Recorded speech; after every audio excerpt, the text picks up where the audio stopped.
Hi, this is Mark Russicow at Trust Law Partners. A very common question we get asked is, I have been left some money, but the trustee of my trust or the executor of my will is not distributing my money.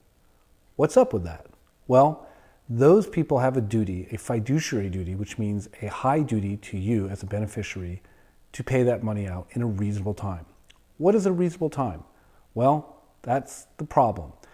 Well, when someone dies, creditors need to be notified that that person has died. That could be mortgage companies, credit card companies, people who have performed services, anyone that's owed money by the person that died. They would make a claim against the estate. But before they can make that claim, they have to be notified the person died. So whoever's taking over the administration of the estate often goes to an attorney and has to send out letters to all of those creditors. Once those creditors receive that notice, they have approximately 120 days, well, exactly 120 days, to make that creditor claim, which is submitting a form saying, I'm owed some money.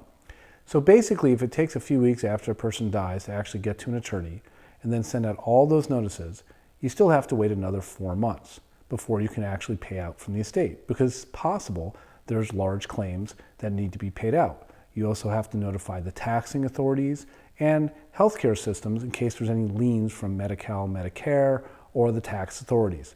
So generally, if that is done very quickly, it takes about 6 months by the time you get an attorney, send out those notices, maybe even get some creditor claims, wait for the government to respond about whether there's any tax liens or medical liens.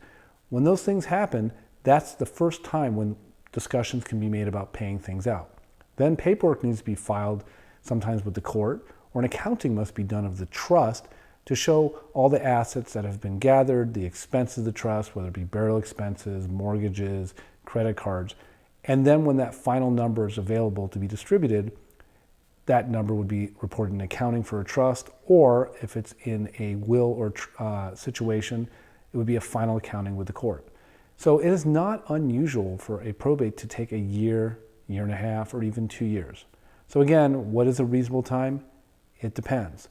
Generally, if you're concerned, calling the trustee of the trust or the executor of the will usually get you some answers. If that person is resistant or difficult or you believe is not discharging their duties, well, then you may need to take action and consult with a legal professional. This is Mark Russicow for Trust Law Partners.